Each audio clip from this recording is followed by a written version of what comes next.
Bullet लेकर राहुल गांधी की यात्रा में पहुंचने लगे हैं। अगर राहुल गांधी वाकई बैठ गए, ये कहा आपको कि भाई चलिए आपकी गाड़ी पर, वो चाहती है कि राहुल गांधी उनकी गाड़ी में बैठे, उनके बुलेट पर बैठे। ये जहाँ तक मुझे लगता है कहीं दूर दूर तक नामो निशान नहीं रहेगा और इसी से घबराए हुए, बौखलाए हुए स्थानीय सांसद, विधायक। बिहार में राहुल गांधी की यात्रा अब बुलेट यात्रा में तब्दील हो गई है। इस बुलेट का क्रेज ये है कि अब हर शहर में लोग बुलेट लेकर राहुल गांधी की यात्रा में पहुंचने लगे हैं। ऐसे में बेतिया में भी राहुल गांधी की सभा होने वाली है और इस यात्रा के दौरान जो बुलेट है वो काफ़ी संख्या में देखने को मिलेगा। हमारे साथ कुछ महिला हैं जो यहाँ के पॉलिटिकल लीडर भी हैं। वो चाहती हैं कि राहुल गांधी उनकी गाड़ी में बैठे, उनके बुलेट पर बैठे, प्रियंका गांधी उनके बुलेट पर बैठे।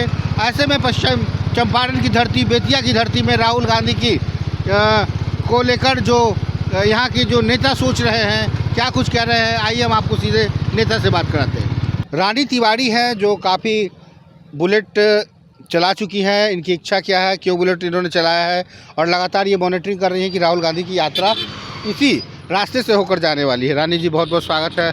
सबसे पहले तो ये बताइए बुलेट का राज क्या है? हमारी बड़ी हार्दिक इच्छा है कि राहुल जी अब प्रियंका जी अगर मेरे साथ बैठें तो मैं उनकी यात्रा में चार चांद और लगा दूं, थोड़ा सा और सुसज्जित कर दूं, थोड़ा सा मैं अपनी अंतरात्मा की आवाज़ को और ज़्यादा बुलंद कर दूं। बहुत दिनों से इच्छा है और उन लोगों के जोश खरोश देखते हुए मेरे भी अंदर आया कि अगर मैं चलाती हूँ तो थोड़ा सा आधा 1 किलोमीटर अगर उन लोग के साथ मैं चला दूँ तो ज़्यादा बढ़िया होगी। अगर राहुल गांधी वाकई बैठ गए, ये कहा आपको कि भाई चलिए आपकी गाड़ी पर, तो आप बहुत मतलब आपको नहीं लगेगा कि ये एक सपना है? बात नहीं है, कोई बात नहीं है। राहुल जी, प्रियंका जी, कोई भी बैठ सकता है।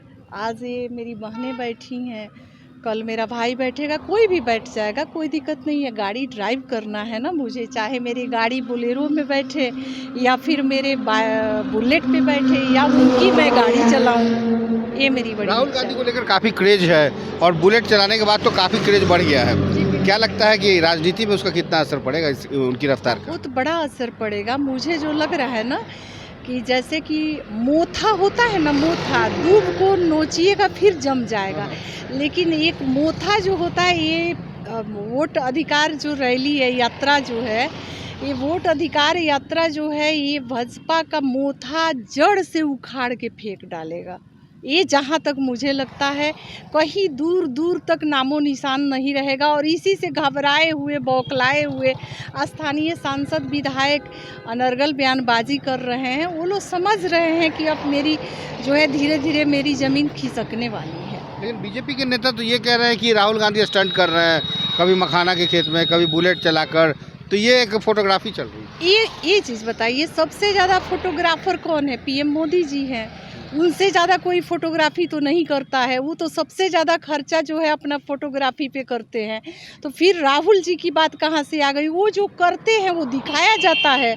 ऐसा तो नहीं है कि बनाने के लिए वो उनको दिखाया जाता है। मोदी जी को स्पेशल उसके लिए कालीन पर वो झाड़ू लगाते हैं मोदी जी, लेकिन राहुल जी तो ऐसा नहीं करते हैं ना। राहुल जी जो करते हैं वो दिखाया जाता है, न कि दिखाने के लिए कराया जाता है। दोनों में बहुत फर्क है। बिल्कुल। तो राजनीति में बुलेट का क्रेज आप साफ तौर पे देख सकते हैं कि राहुल गांधी ने, तेजस्वी यादव ने, पप्पू यादव ने, तमाम नेताओं ने जिस तरीके से बुलेट को अपनी यात्रा में शामिल किया है, उसके बाद इसका क्रेज बढ़ सा गया है। देखना होगा कि राजनीति में आने वाली यात्राओं में और किन किन चीज़ों का क्रेज बढ़ता है। अभी के लिए बस इतना ही। बेतिया से कुमार गौतम की रिपोर्ट।